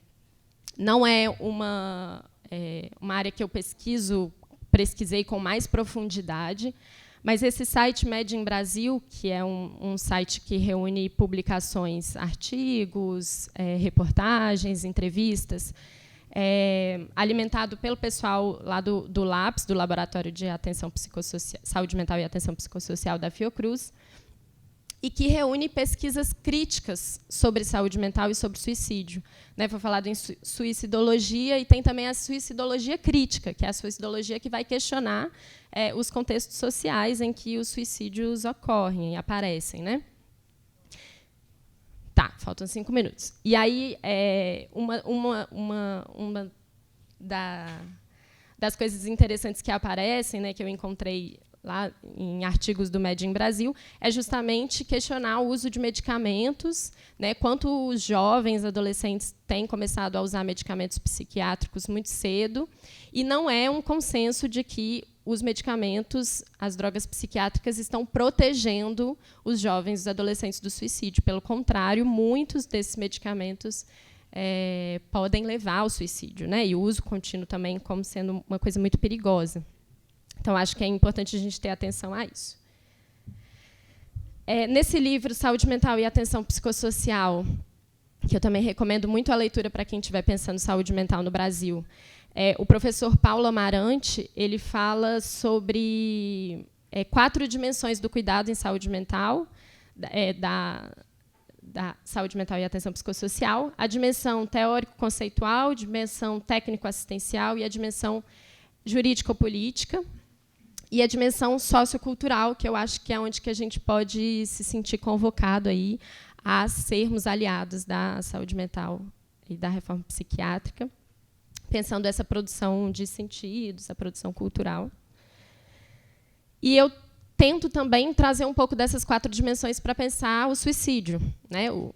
A saúde mental existe, né, de uma forma muito mais ampliada, mas já que a gente está fazendo esse debate colaborando aí de alguma forma, pensar o suicídio nessas 4 dimensões.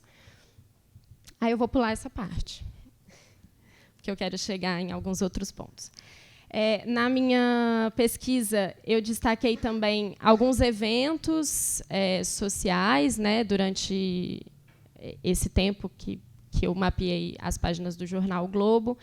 E aí a pandemia também apareceu com uma relevância, né, porque estava ali dentro desse recorte. E aí eu trouxe aqui, eu trouxe como questionamento quanto a depressão, o suicídio, né, a possibilidade do suicídio aparece para, às vezes, tirar de foco alguns debates que são muito importantes. Então, quando a gente estava vivendo, né, a pandemia, em que as pessoas precisavam da vacina, do isolamento social, né, de uma proteção social, a proteção aos empregos, obviamente isso também era importante, mas o uso desse alarme, né, sobre o suicídio para justificar determinadas faltas de cuidado, né? Então, o não isolamento justificado a partir da depressão, né, que pode ser causada pelo isolamento ou pela perda da renda, e aí as pessoas poderiam suicidar, enfim.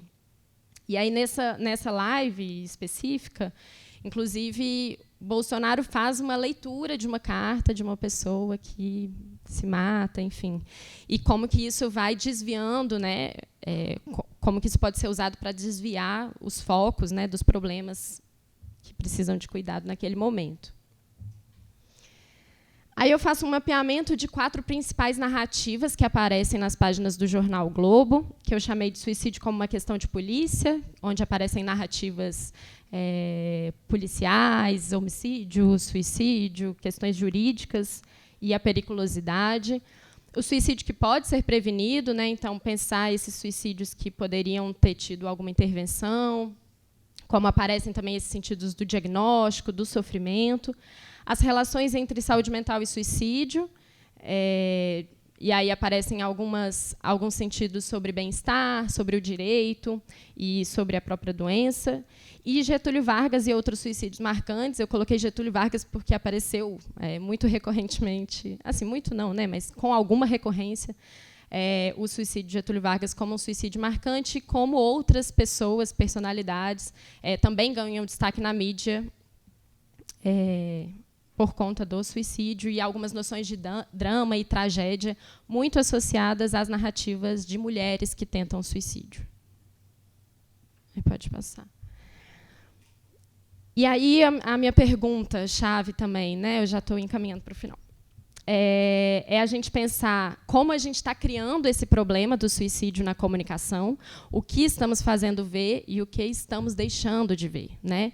Pensando essas dinâmicas de memória e esquecimento, que fazer lembrar é também fazer esquecer, e que eu acho que são pontos muito importantes para a gente se atentar, já que a gente está começando, talvez, a pensar no nosso campo de conhecimento como um campo relevante nessas pesquisas. Né?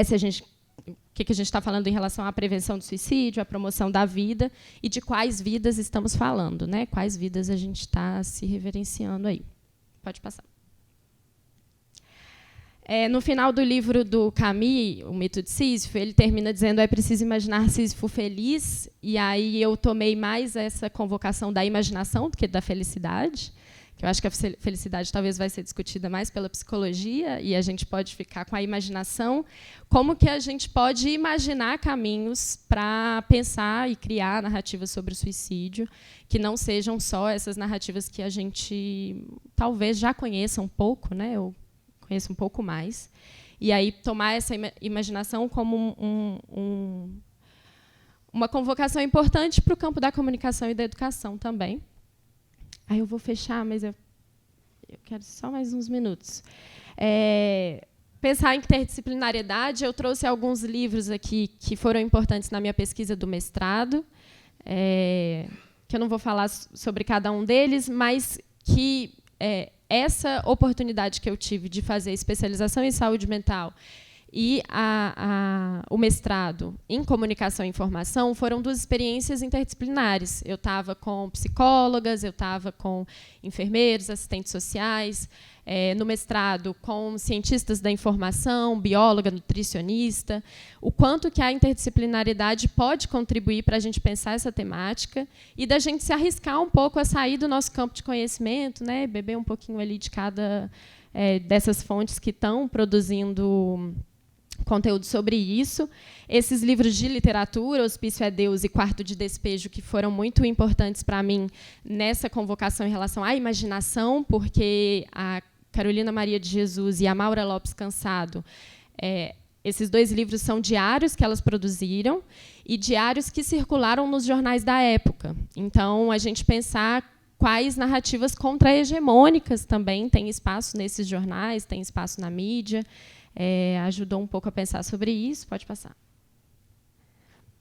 E, por último, talvez fazendo um encontro aqui, tudo que eu queria dizer, eu trouxe esse material Promover para Prevenir em Saúde Mental de Adolescentes, que é um guia direcionado a profissionais da saúde, da assistência social e da educação, que eu tive a oportunidade de produzir junto com a ASEC Brasil, a Associação pela Saúde Emocional de Crianças, nesse posicionamento que a ASEC assume hoje, chamado Movimento Saber Lidar, se alguém se interessar em conhecer, que foi um curso que a ASEC realizou em parceria com a Unicef para pensar a saúde mental de adolescentes e jovens no contexto da pandemia. Nessa época, eu trabalhava junto lá, fazia parte dessa equipe. Hoje, não mais, sei que esse guia está atualizado, mas a gente produziu esse material e um dos pedidos que o Unicef nos fez foi de que a gente fizesse um passo a passo do que fazer, o que esses profissionais deviam fazer, quando houvesse uma tentativa de suicídio, né, de um adolescente e de um jovem. E aí foi muito desafiador para mim, eu fiquei resistindo, como é que eu vou fazer um passo a passo, num curso que era para profissionais do Brasil inteiro, né, de diferentes partes do Brasil, profissionais de diferentes áreas, e como que a comunicação, né, a gente nesse papel de comunicador, é desafiado a fazer, a orientar, né, a criar um conteúdo, orientando, e aí a gente chegou nesse material aqui, que foi, inclusive, uma defesa, digamos assim, né, de que a gente não tinha um passo a passo único para resolver isso.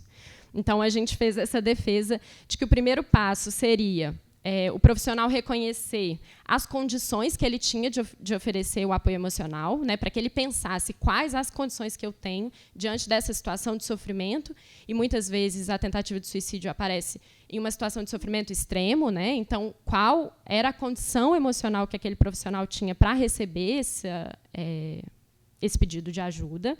O segundo passo, e dentro do primeiro passo também a notificação ao SINAM, né, como uma notificação importante, esse registro das informações para que a gente tenha essa produção de informações. O segundo passo é uma lista de organizações em que ele podia recorrer, né, para que ele reconhecesse qual a rede ampliada de cuidado a quem ele poderia recorrer, se é a escola, se é a família, hospital, uma ONG, centro de saúde, conselho tutelar. Porque, se a gente diz que é um desses espaços, pode ser que é nesse espaço que o jovem, que o adolescente está sofrendo violência, né? Muitas vezes a violência na família, a violência na escola. E muitos municípios não têm CAPS, né? A gente precisa lembrar disso também. Então, para que o profissional tivesse isso como possibilidade e reconhecesse para onde que ele poderia recorrer. O terceiro passo, havendo necessidade de encaminhamento para que o profissional faça isso em diálogo com esse adolescente, né? Não faça isso secretamente, sem que o adolescente saiba, para que aquela relação de confiança ela se mantenha, né? Ela continue, aquele profissional de referência continue sendo um profissional de referência, né?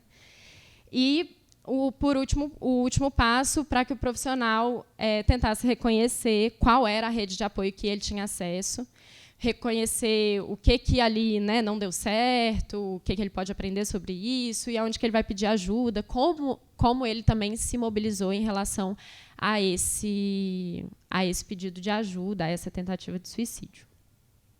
Então é isso, acabei. Foi muito rápido. Obrigada. Vamos reunir um bloco de perguntas, eles tentam...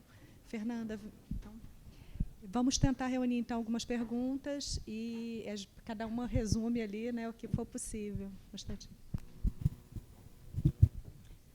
Caroline, com você que eu quero falar, vou ser bem rápida. Primeiro, eu fiquei pensando que essa devia ter sido a primeira apresentação do evento, porque eu acho que a sua pesquisa fez um panorama que situa cada coisa no seu lugar. E muitas vezes a gente começa a falar e vai confundindo os lugares de onde sai cada discurso, né? Então, assim, eu entendi que tem 2 grandes eixos e vou fazer um comentário rápido e perguntar a sua opinião. O primeiro, em relação à comunicação e saúde, para nós que temos origem na saúde coletiva, é muito claro esse modelo higienista de comunicação. A Faculdade de Saúde em São Paulo ainda está escrito lá, Instituto de Higiene e Saúde. Então, a gente cresceu ali sabendo que isso era um grande problema.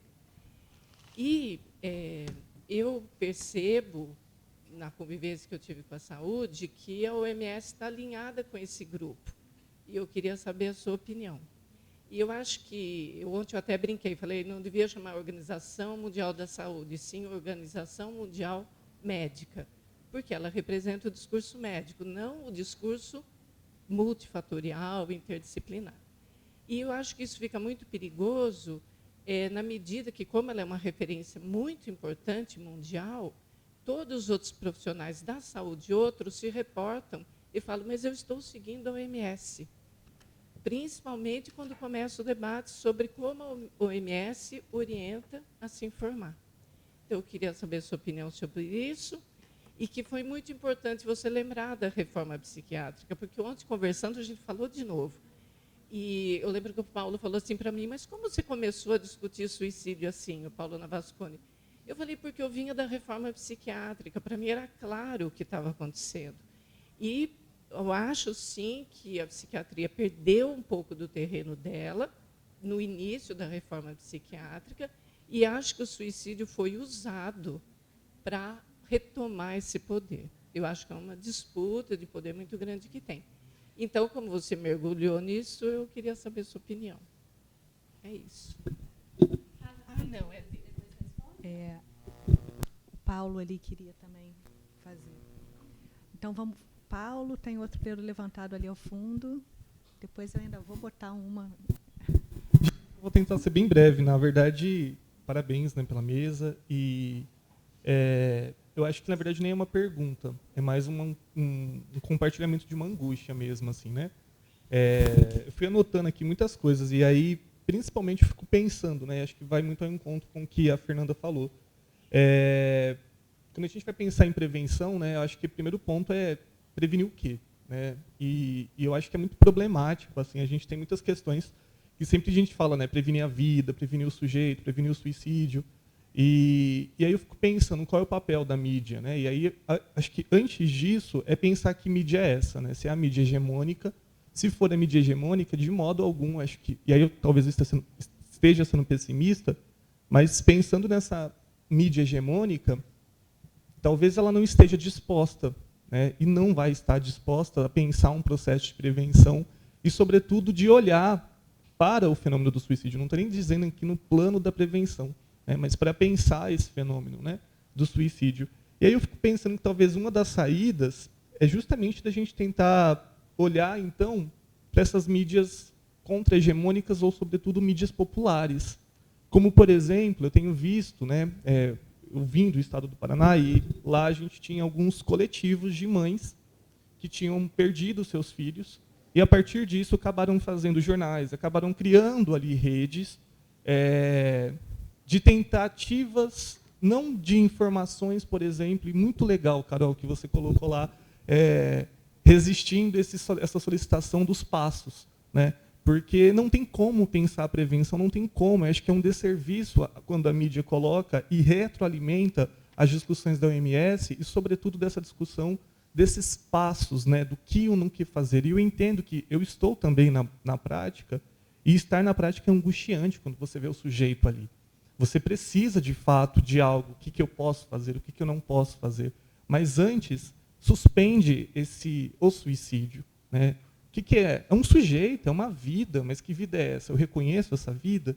Então, é mais uma questão mesmo do quanto estamos dispostos a construir esse letramento da saúde que não esteja, de fato, alinhado com princípios e com preceitos hegemônicos. Né? Porque eu acho que, de fato, é fantasioso, é acreditar em unicórnios. Eu gosto de unicórnios. Mas é acreditar que nós estamos, de fato, construindo uma mídia que esteja compromissada com isso. Né? Então, é mais uma questão, não necessariamente uma pergunta.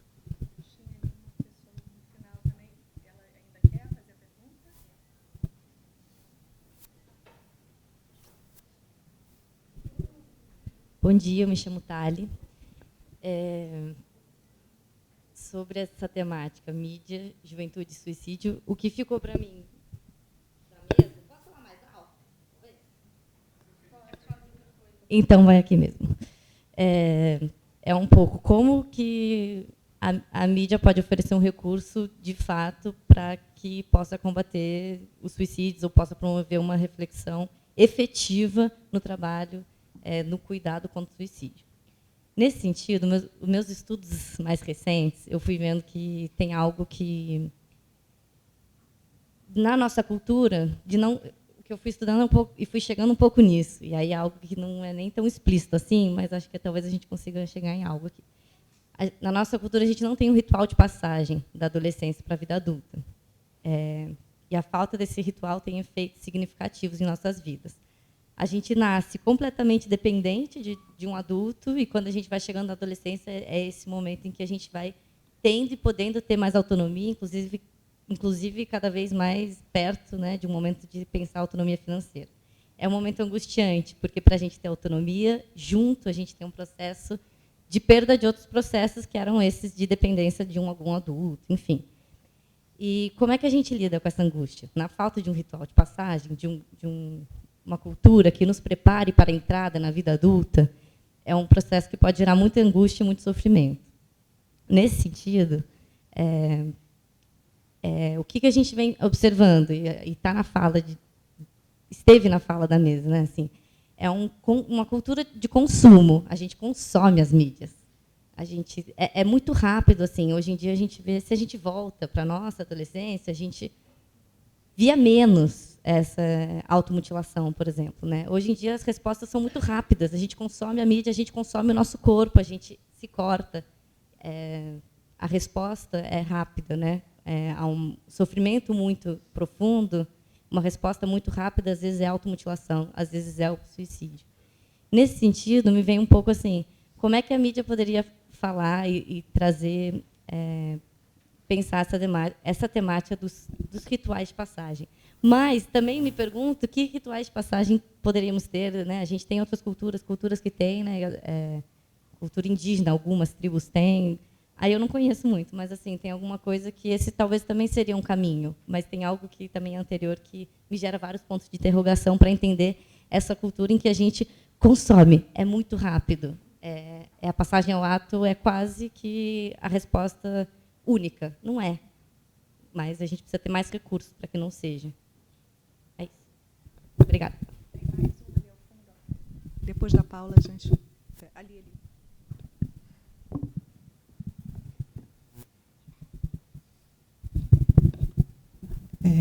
Bom dia. Eu queria que a mesa falasse um pouco sobre essa complexidade, né, de trabalhar esse aspecto individual e também, de outro lado, esse aspecto coletivo, né, dessa questão do suicídio. Porque, pensando do modo como a gente pode ter expectativas em relação ao papel da mídia tradicional e da imprensa, quais seriam os limites disso? Porque eu fico pensando, quando a gente trata das questões que são de caráter coletivo, né, a gente está falando de um modelo de sociedade, né, de um modelo estrutural que, cada vez mais, a gente observa que é um modelo em colapso, que é um modelo que notadamente apresenta uma perspectiva pessimista de crise ambiental, de miséria ampliada, progressiva, de guerras, né, em quantidade absurda, no nível de violência absurdo. E aí pensar num contexto desses, a mídia não está a serviço das pessoas, né, dos indivíduos, da sociedade. Me parece que essa mídia que a gente tem, a hegemônica, a dominante, ela segue os interesses daquela minoria que usa a mídia para promover esse modelo, para manter esse modelo. E aí, desculpe a demora na pergunta, mas é que eu acho meio complexo mesmo. A gente sabe que essa mídia gosta de parecer responsável, ela vai abraçar o tema do suicídio, vai talvez criar até uma editoria para trabalhar a valorização da vida, mas será que a gente pode esperar, nesse contexto dessa mídia, que ela denuncie e apresente a necessidade de a gente efetivamente mudar essa realidade para que a gente possa combater, prevenir o suicídio? Né? Eu fico pensando, é possível prevenir o suicídio sem mudar essa realidade, sem transformá-la radicalmente? Acho que essa é a minha pergunta. Desculpe a demora. Vou passar a bola para as colegas, mas eu queria um pouco acrescentar para a Carolina, se você entende que esse modelo campanhista, você entende ele disseminado de maneira abrangente na publicidade e no jornalismo também, e queria tentar entender melhor um pouco esse paradigma conflitual, quer dizer, do ponto de vista de quem está estudando, como as mídias podem se posicionar de uma maneira melhor, como que você enxerga essa possibilidade? Acho que, Carolina, a maior parte das perguntas talvez tenha se dirigido a você, outras mais abertas, então vamos, Carolina, e passando. Eu vou tentar, então, responder um pouquinho de cada uma. Tinham coisas na apresentação que não deu tempo de falar, assim, infelizmente, mas eu acho que aí as perguntas ajudam.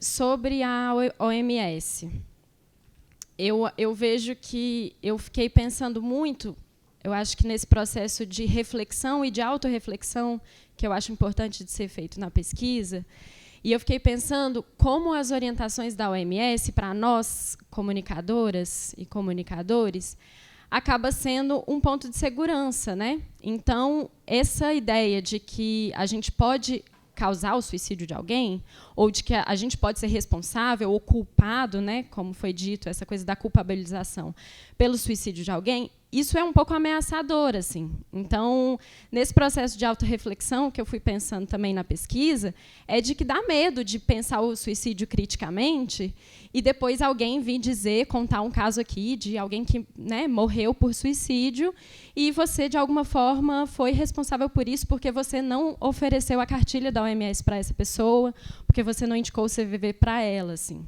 Então, eu acho que, de alguma forma, essa ideia do suicídio, né, essa ideia culpabilizadora em relação ao suicídio, ela é tão forte que a gente fica um pouco amarrado aí na OMS. E aí o Paulo Amarante ele fala uma coisa que eu achei muito interessante, né, pensando na reforma psiquiátrica. Ele fala que muitas vezes a gente está falando de saúde mental, mas na verdade a gente está falando de doença mental, né? E aí na temática do suicídio, às vezes a gente está falando de prevenção do suicídio, promoção da vida, mas a gente está falando de morte. A gente está falando de desejo de morte, vontade de morrer, falta de sentido. Então, eu acho que é muito sensível mesmo, assim. Eu acho que é importante a gente problematizar um pouco isso. Eu acho que as orientações da OMS são importantes para a gente ter como um lugar de referência, mas não um lugar a ser seguido, digamos assim, né? Algum lugar para a gente ficar só se ancorando nisso. Eu acho que a gente tem que sair, principalmente reivindicar o nosso lugar de saber, que eu acho também que é o ponto que eu fico tentando reivindicar. Assim. A gente tem algo a contribuir em relação a essa temática, mas não é só pensando do mesmo jeito que a psiquiatria, que a medicina, que a psicologia tem pensado. A gente tem outra forma de produção de saber. E aí a gente pensar e marcar esse lugar também, né? Qual é o nosso lugar de produção de conhecimento, qual é o nosso saber. Eu fiquei pensando um pouco por aí. Em relação a esse medo de falar do suicídio, né? Então, eu acho que a gente precisa se arriscar um pouco, e eu acho que esses espaços aqui são espaços para a gente pensar isso. Eu acho que o que você estava falando do unicórnio, né? É claro que essa narrativa de prevenção da vida, ela é a mais forte porque ela está sendo criada há mais tempo. Então, a gente precisa começar a criar a nossa também, né? Os nossos espaços de pesquisa sobre isso. A questão do consumo é uma coisa muito interessante, assim, não deu tempo de eu falar aqui, mas eu trago também a educomunicação como um campo de saber interessante para a gente pensar os lugares da mídia, assim, e da educação. Porque a educomunicação é um campo de saber que está questionando essa lógica de consumo das mídias, que está pensando a comunicação e a educação de maneira comunitária, né, que está ali naquele espaço comum. E a gente foi perdendo isso. Às vezes, talvez, em algum momento, teve uma ilusão de que todo mundo produzindo comunicação, todo mundo produzindo informação, todo mundo estava preparado, e aquilo era uma relação comunitária com as mídias, né? Mas eu acho que um debate interessante que as meninas trazem, por exemplo, que está em discussão agora a PL das fake news, né? Qual que é a estrutura que os adolescentes e jovens têm para refletir sobre esse espaço que é um território sem lei, né? Um território que não tem... que é totalmente conduzido, alimentado por empresas privadas e que não tem entrada, né, do Estado. E a PL aparecendo nesse conflito de censura, né, como sendo uma censura que o Estado quer fazer em relação aos meios de comunicação, enquanto, na verdade, é um caminho, né, pode ser um caminho de proteção a essa relação de consumo, que não pode ser um consumo... totalmente, sei lá, desregulado, né? Não pode ser. A gente tem que pensar esse território da comunicação como um território que precisa desse cuidado e recuperar, talvez, algumas relações comunitárias. Sair um pouco dessa coisa do global e ir mais para o território, para a comunidade, e como que isso pode ser também um caminho de vinculação social dos adolescentes, dos jovens, a educação e a comunicação ser um recurso para isso. Sobre rito de passagem, eu também não faço ideia. Eu acho que é um bom levantamento assim, que você fez, né? Um bom ponto de atenção. A outra questão desse o individual e o social que foi falado, eu acho que o livro do Durkheim, né, do suicídio, como é que chama? O suicídio. Eu acho que tem um outro nome, o livro do Durkheim, o Suicídio. Ele é um livro que foi... os estudos do Durkheim ainda é, né, muito referenciado para a gente pensar o suicídio. Mas eu acho que ele está um pouco dentro desse paradigma individual, assim. E aí eu tentei pensar também, dialogar um pouquinho com o Sobre o Suicídio, do Marx, que aí ele vai pensar um pouco dessas questões sociais em torno do suicídio, e que eu acho que a gente está pouco letrado, talvez, está se aprofundando menos nesses debates.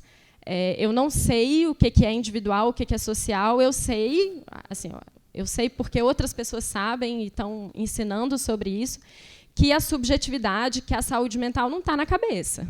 Está no contexto, está historicizado, está contextualizado, e a gente precisa se haver com isso, e eu acho que a gente, da comunicação especialmente, precisa se haver com isso, que é aonde a gente tem alguma possibilidade de pensar. E, por último, sobre o paradigma conflitual e sobre o modelo campanhista no jornalismo. Sim e não, porque essa questão da prevenção do suicídio apareceu nesse mapeamento que eu fiz, sobretudo quando o mote era o Setembro Amarelo. Então, se o assunto era Setembro Amarelo, parece que seguia até um script, né, no final, lá, orientando sobre as recomendações da OMS, sobre o CVV. Então, quando precisa se haver, acho que tem um atravessamento das campanhas na produção de conteúdo do jornalismo. Mas eu percebi, para mim foi uma surpresa, que as narrativas elas estão ultrapassando mesmo isso. Eu acho que o modelo campanhista ele está, sobretudo, na publicidade, e ele está, sobretudo, quando coloca o tema do suicídio como questão. Então, vamos falar sobre suicídio? Aí o modelo campanhista parece que é a principal referência. Mas o suicídio, as formas como o suicídio aparece na mídia são muito diversas, assim. E foi muito interessante descobrir isso, porque eu também não sabia, assim. A quantidade de conteúdos que citam, que passam pelo suicídio, seja tangencialmente, ou seja, falando sobre o suicídio na mídia, é muito maior do que dentro desse espectro da prevenção do suicídio, assim. Foi uma novidade para mim. Que assim, dá para aprofundar, mas eu acho que aqui não vai dar tempo. E essa coisa do paradigma conflitual, como é que ele aparece, eu acho que é justamente percebendo, talvez, igual um caso como esse das manifestações que o Bolsonaro fez em relação aos índices de suicídio e de depressão. A própria Lei 13.819, né, que a gente tem no Brasil de prevenção do suicídio, eu fui resgatando portarias, diretrizes sobre o suicídio, e, a princípio, parece que é uma coisa boa, né? Estamos conquistando espaço para pensar a prevenção do suicídio. Mas, quando você pensa a partir desse paradigma conflitual e pensa essas estruturas de poder como estruturas que estão em disputa, e percebe quais são esses atores que aparecem com a proposta da lei e com a própria implementação da lei, você percebe que esses atores eles têm interesses diversos, que não são só a proteção à vida. E, mais uma vez, né, quais vidas estão aparecendo ali como vidas que merecem proteção e que merecem atenção. Então, eu acho que é um paradigma justamente para a gente olhar que o suicídio, enquanto questão, uma questão de conflito. Não é homogêneo, não é hegemônico essa ideia de que a gente precisa intervir e prevenir o suicídio. Assim, eu vou falar aqui porque eu acho que a gente está pensando sobre isso, mas é uma coisa que eu tenho até dificuldade de dizer. Assim, mas quando a gente está dizendo para o jovem, não vive, precisamos viver, né, a vida é importante, mas de que vida é essa? Que vida é essa que os jovens estão vivendo? Né? Que vida é essa que, na escola, ele tem sofrido ameaças de atentado terrorista? Como é que a gente convence uma pessoa, vincula uma pessoa à vida, se a gente tem uma ideia de vida que está totalmente desvinculada da vida daquele adolescente, daquele jovem? Então, pensar nesses conflitos mesmo que estão na vida social, assim, que eu acho que a gente precisa trazer para o debate sobre suicídio. Tem uma pergunta direta, mas eu vou comentar um pouco a questão que a Paula traz, né? Que eu resumiria assim: é possível superar as contradições do jornalismo sem superar as contradições sociais? Acho um pouco isso a tua pergunta, né? Talvez não, mas isso não diminui nossa responsabilidade quanto jornalistas. E aí, trazendo um pouco do que a Carol trouxe, né, da imaginação, do que a Valceia trouxe sobre esperançar, pensando no Galeano, na utopia, acho que esse é o nosso papel, né? Imaginar algo que está para além dessa comunicação que está dada e que é necessária, né? Muito mais numa situação como a de hoje, em que a gente percebe esse problema urgente sendo negligenciado. Então, eu acho que o nosso papel está aí, um pouco em imaginar outras formas para além do que está dado, né?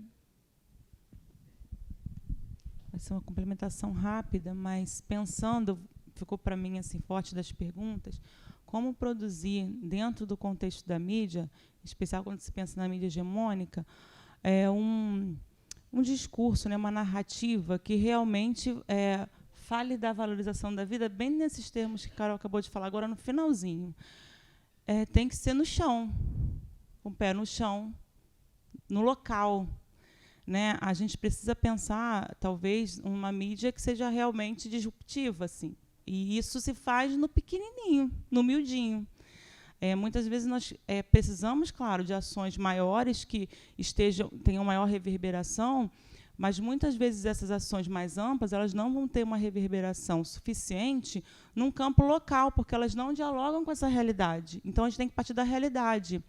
Eu acredito que essas pesquisas, esses estudos que a gente faz no chão da comunidade local, ou da escola, ou do campo de saúde mental onde eu atuo, ouvindo os sujeitos que passam pelo sofrimento e pensando políticas e narrativas a partir dessas outras narrativas a gente consegue alcançar. E aí eu sempre falei essa semana, num outro momento em que eu participei de um outro evento, eu acredito muito no efeito da gotinha, também falo isso para as minhas turmas, né? A gota no oceano, ela parece que não é nada, mas quando ela pinga, ela reverbera, e ela vai reverberando ondas pequenininhas ao entorno dela, mas ela vai reverberando. Ela cria uma modificação química, física, ali onde ela pinga. E se várias gotas forem pingando, várias reverberações acontecem e a gente tem uma transformação local maior. Então, eu acredito, né, que nós somos a mídia também. Né? Nós estamos nos pensando nesse lugar, ou estamos pensando como alguém que está sob a mídia hegemônica. Nós temos que nos pensar também como atores nesse processo, porque aí chamamos outros atores conosco. Só acredito numa transformação visceral por esse caminho. E aí a construção narrativa junto, ali no chão mesmo, do local onde a gente está pisando, na terra, né? Tirando o sapato e pisando na terra.